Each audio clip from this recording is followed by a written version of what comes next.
President Trump nominates Judge Amy Coney Barrett to fill the vacant seat left on the Supreme Court.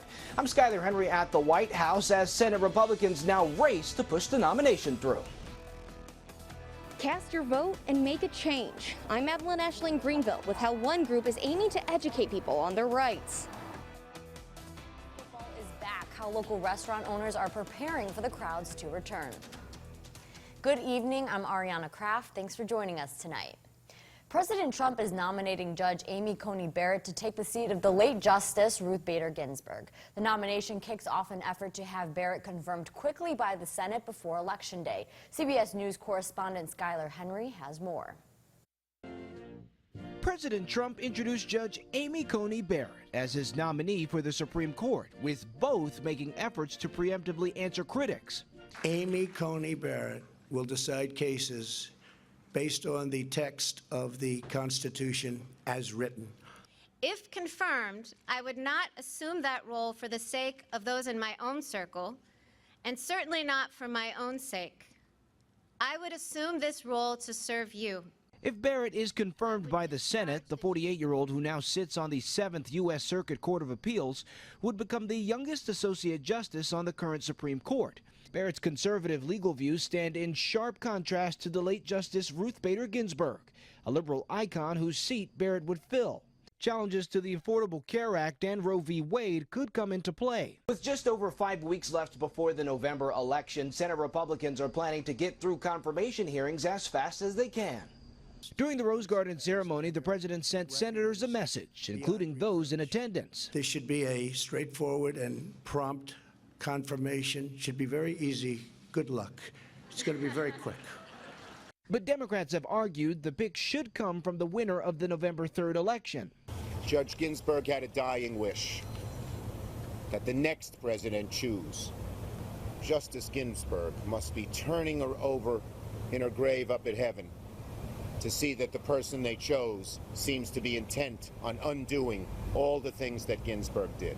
Barrett would be President Trump's third Supreme Court appointment, following Justices Neil Gorsuch and Brett Kavanaugh. That would leave conservatives with 6 of 9 seats on the nation's highest court. Skyler Henry, CBS News, the White House. Dozens of people gathered in downtown Raleigh today for a rally against what they're calling corruption. The crowd gathered to call out corruption of any kind, but focused on corruption within the court and policing system. The anti-corruption rally took place in front of the Wake County Courthouse. Organizers and people in the crowd joined together with chants and shared stories of their own experiences with police and the court system. They say it's time that something changes. These are all corrupt policies, and we are here today to call them what they are and tell the people in power that we will have no more, and we want them to use the power that we have given them as the people to create change. A citywide curfew has now been executed to try to keep the city safe. The Black Votes Matter Caravan got together in Greenville today, spreading its message, "We've got the power." The group spent the day visiting different parts of Pitt County, encouraging others to get out and vote. 9 on your side's Madeline Ashley has more on their message. To many, the upcoming election means more than just taking a political side. It means change and having a voice. Voting is the stepping stone to get change done in every community, whether it's local, statewide, or federal. It's a right that Black Votes Matter isn't taking for granted. In Pitt County, the group is using their voices to educate people on the importance of this election. From COVID-19 to race relations to economic issues, and this is the time that we must, as community folks, citizens, really get civically engaged and really champion for change in our communities around those areas. To Eve Angel Savage, change is everything. I believe that change is freedom, and freedom is a very loaded topic for us. Savage also advocates for filling out the 2020 census. It is critical for us to assure that the succession of our ability to transform our communities in the future. Sisters Kendall and Morgan Harvey are that future. Because I'm not old enough, because I'm 10 years old, but to see my grandma vote and my mom and dad, it makes me really happy so that all of us can have equal rights. At just 14 years old, Morgan says she's ready to exercise her right to vote in 4 years. Since we're people of color, we have to use our right to be able to vote, so we have the right person in office for us to be able to have equal rights. With less than 40 days until the presidential election, people at Saturday's event Black Votes Matter are encouraging people to get out and vote. In Greenville, Madeline Ashley, 9 on your side. It's game 1 of the season for the Pirates today. ECU took on the University of Central Florida in a hard-fought battle, but fell short in the end, 51-28. Before the game, local Pirates fans came out to support their team. At A.J. McMurphy's Bar and Restaurant in Greenville, people wearing purple and gold watched the nationally televised game. Only 350 fans were allowed at Dowdy-Ficklin Stadium for today's game, consisting of family from both teams. For Pirates alumni Corey Scott, win or lose, he was just happy to be celebrating his team. It's wonderful to be able to finally get some normalcy in our life, you know, to be able to come out and enjoy ourselves and be with friends and be with family and just have a little bit of normalcy, you know. ECU's next game is at Georgia State University October 3rd. Their next home game is October 17th against the Navy. Nolan Knight has more. A pleasant weather weekend will continue into our Sunday as well. A little bit more humid. Then we're going to have a little bit more cooler temperatures next week. I'll have the latest updates coming up in my forecast after the break.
This is your WNCT-9 First Alert weather. Good evening. I'm First Alert Meteorologist Jordan. We had a lot of cloud cover outside today, humidity, moisture in the area, and that's because we have a remnant low pressure system that's sitting right off the Carolina coast. It's actually from Tropical System Beta that came out of the Gulf. It still has all that moisture associated with it. We saw a few showers closer to the coast earlier this evening. Other than that, we're seeing that dry weather continue. Temperature sitting at 68 degrees. Again, the dew point is 66. When you're in the 60s, it's pretty high in terms of dew points. Temperatures are lingering in the 60s all the way through the 70s. We have 68 in downtown Greenville, 63 in Roanoke Rapids, 69 in Jacksonville, 71 in Columbia, as well as Elizabeth City, 73 in Beaufort right now. So dew points, like I said, and it's even higher in the 70s around Beaufort with all that moisture in the place, with that closer to the coast. You can check out your current winds, calm conditions. They're not really helping us much in terms of those mild temperatures and all that moisture in the area. So let's see what's coming up for the next 48 hours. We're going to end out our weekend with more sunshine and cloud cover than anything. So you can see we still have some lingering cloud cover around 11 o'clock. Still a slight chance of an isolated shower throughout the region. Then we get to overnight hours. That begins to dwindle out. Cloud cover builds in tomorrow morning. There will be some areas of dense fog possible into the late morning hours. Closer to your lunch hour, we still have some thick cloud cover outside. A little more filtered sunshine by the time we get to your dinner hour as well. Then we get to Monday afternoon, and you can see a little bit more cloud cover, maybe some isolated showers approaching our region, and that's coming from a cold front that's moving in from the northwest. That's also going to be impacting our Tuesday, but behind this we have a lot cooler, drier air behind it. That brings us to our future rain chances for the next 5 days.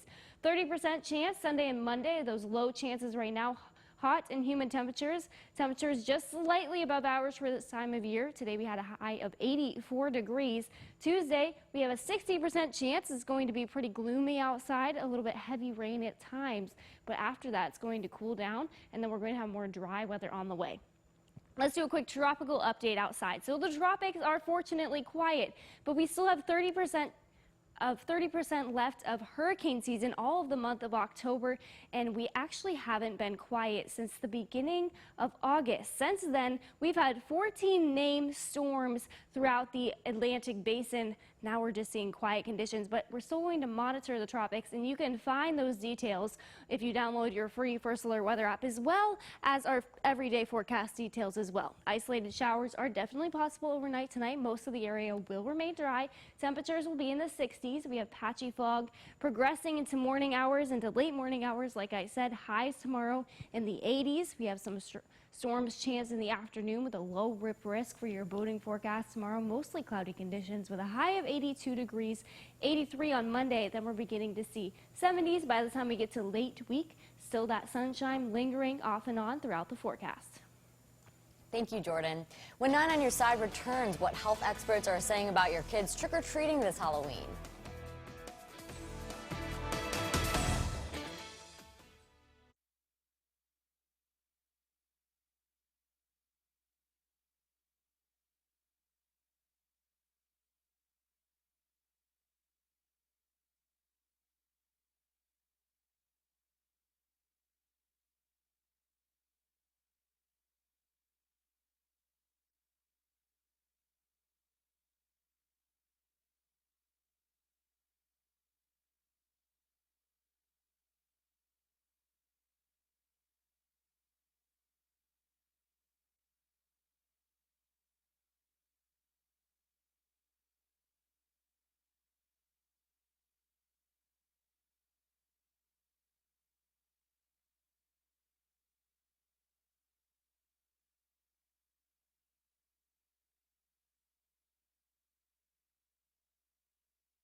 This is WNCT 9 on your side, Weekend Edition. Virtual classes are the new way of learning now because of the coronavirus. But one class that is a little harder to do online is PE, or physical education class. So a fitness instructor at a gym in Missouri started a fitness class for middle school students. Students attend the in-person class after their normal school day. The class is held in an open-air car garage, therefore the students can easily be 6 feet apart. So far, the kids are saying they like it. Online learning, we don't have a lot of room to work out or release a lot of energy. And well, here I can. We want to keep them active, we want to keep them engaged, we want to make sure that they know that physical fitness is still a priority. Parents say they are comfortable with the class and are glad their kids are getting a way to let out their energy in a safe way. The CDC is cautioning that many Halloween activities are high risk for spreading coronavirus and should be avoided. That includes traditional door-to-door trick-or-treating, trunk-or-treat events with cars lined up in a large lot, and crowded indoor costume parties. Activity where there's large groups of people in close contact without physical distancing, without facial coverings. Experts suggest safer alternatives like carving pumpkins at home or neighborhood scavenger hunts at a distance. And when 9 on Your Side returns, we'll turn our attention to sports. It was game day in Greenville. Mike Houston, the Pirates, after months of waiting, finally took the field in 2020. We'll have highlights coming up next.